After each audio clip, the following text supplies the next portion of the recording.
আসসালামু আলাইকুম, আমি doctor Nazmin Akter, consultant dermatologist, কাজ করছি লামানো ডার্মা অ্যান্ড লিজা মেডিকেলে। আজকে কথা বলবো হাইড্রাফেশিয়াল নিয়ে। হাইড্রাফেশিয়াল নাম শুনে নিশ্চয়ই বোঝাই যাচ্ছে এটি একটি ফেশিয়াল, যেটা বেসিক প্রসিডিউর হচ্ছে মাইক্রোডার্মাব্রেশন। অন্যান্য ফেশিয়ালের সাথে হাইড্রাফেশিয়ালের পার্থক্য কোথায়?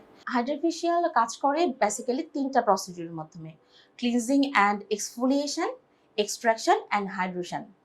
হেলদি স্কিনের বেসিক ফাউন্ডেশন হচ্ছে হাইড্রেশন।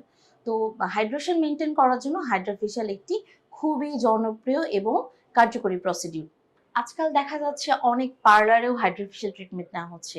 সেক্ষেত্রে আমি সাজেশন দিব আপনাদেরকে যে একজন ডার্মাটোলজিস্ট অ্যাস্থেটিশিয়ান কে আপনার স্কিনটি দেখিয়ে প্রপারভাবে অ্যানালাইজ করে হাইড্রাফেশিয়াল ট্রিটমেন্টটি নেবেন। আর বাংলাদেশে আমরা Lamano derma and laser medically সর্বপ্রথম হাইড্রাফেশিয়াল এমডি টেকনোলজিটি এনেছি, যেটি কিনা ইউএসএ এফডিএ অ্যাপ্রুভড। আর এটি কাজ করে ভর্টেক্স টেকনোলজির মাধ্যমে, যেটা আপনার একই সাথে স্কিনের ডার্টসগুলোকে সাপোর্ট করে অ্যান্ড প্রপারলি সেরামগুলোকে ইনফিউজ করতে হেল্প করে। যে কোনো স্কিনেই হাইড্রাফেশিয়াল করা যায়, normal to sensitive skin. Specially যাদের প্রপার এক্সফোলিয়েশন হয় না, যাদের অনেক ড্রাই স্কিন, কিংবা যাদের অনেক একনি হচ্ছে, একনি পিগমেন্টেশনস হচ্ছে, এমন স্কিনে। অনেকে আছেন যে একনির জন্য অনেক ট্রিটমেন্ট নিচ্ছেন, ওষুধ খাচ্ছেন, অনেক কিছু লাগাচ্ছেন, বাট প্রপারলি কাজ করছে না। সেক্ষেত্রে যদি আপনি একটি হাইড্রাফেশিয়াল ট্রিটমেন্ট নেন, আপনার স্কিনটা প্রপারভাবে এক্সফোলিয়েশন হবে, পোর্সগুলো প্রপারলি ক্লিন হবে, তখন দেখবেন আপনার অন্যান্য ট্রিটমেন্টের পাশাপাশি যখন হাইড্রাফেশিয়াল নিচ্ছেন, আপনার রেজাল্ট আলটিমেটলি অনেক বেটার হবে। আমরা অনেকেই ডেইলি বেসিসে স্কিনের জন্য অনেক কিছু ইউজ করে থাকি, সেরাম, ক্রিম ইউজ করে থাকি, কিন্তু দেখা যায় যে অনেক সময় এগুলো প্রপারলি কাজ করছে না। সেক্ষেত্রে যদি আপনি হাইড্রাফেশিয়াল ট্রিটমেন্ট নিয়ে থাকেন, হাইড্রাফেশিয়াল আপনার ওপরের যে লেয়ারটা সেটা ক্লিন করতে হেল্প করে, পোর্সগুলো ক্লিন করতে হেল্প করে এবং ডেড সেলগুলো রিমুভ করতে হেল্প করে।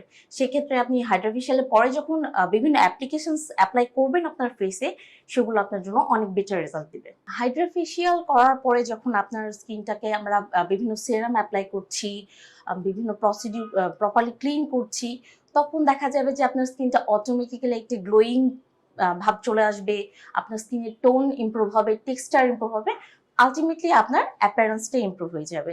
হাইড্রাফেশিয়াল করার জন্য কতটুকু সময় লাগবে? সবচেয়ে বেশি হলে আপনার ১ ঘন্টা, ৩০ মিনিট থেকে ৪০ মিনিট এনাফ, বাট কিছু ক্ষেত্রে প্রিপারেশনের প্রয়োজন হয়, তখন হয়তো ১ ঘন্টা সময় লাগবে। আর মান্থলি একটা করে সেশন নিতে হয়। আপনি ফার্স্ট সেশনের পরেই দেখবেন আপনার স্কিনটা অনেক বেশি হাইড্রেটেড লাগছে, গ্লোয়িং লাগছে। জিজ্ঞেস করতে পারেন যে হাইড্রাফেশিয়াল প্রসিডিউরটা পেইনফুল কিনা, কোনো সাইড ইফেক্ট আছে কিনা, কোনো ডাউন টাইম আছে কিনা। সেক্ষেত্রে আমি বলবো হাইড্রাফেশিয়ালে একদম পেইনলেস একটা প্রসিডিউর, কোনো সাইড এফেক্ট নেই, কোনো ডাউন টাইম নেই। আপনি যে কোনো কাজের মাঝে এসে হাইড্রাফেশিয়াল ট্রিটমেন্টে নিতে পারেন এবং আপনি আপনার রেগুলার লাইফে ফিরে যেতে পারেন। অথেন্টিক হাইড্রাফেশিয়ালের জন্য তাহলে যোগাযোগ করুন লামানো ডার্মা অ্যান্ড লিজা মেডিকেলে। ধন্যবাদ সবাইকে।